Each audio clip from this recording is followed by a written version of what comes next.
Guys, this is the first time I'm seeing this kind of small light. It is a smartphone fill light and you can plug it to your phone. In this video, I want to unbox it and then use it so that you guys can see. Hey guys, welcome back to Duchess Management.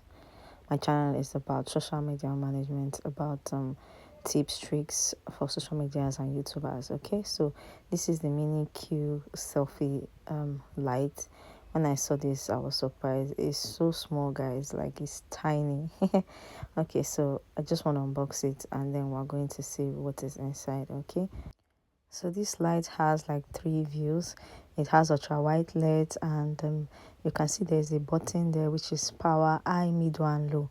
So is USB charge, you can charge it, and then you can also clip it for your mobile phone and tablet and even PC to brighten the whole place. So guys, it's really portable. So that place is the power button. When you press it once, it brings out the light.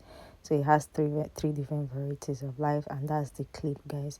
So to use it is really simple. Charge it and then press on the clips, and then you go ahead to put it on your phone. For example, I want to put it on this phone. If you have a tab, you can put it on the tab. You can put it both forward and backward, guys. And I just love how portable it is. So thank you guys for watching this video. Do remember to like, to share, to subscribe, to the notification button, and I'll see you amazing people in my next video. Bye guys.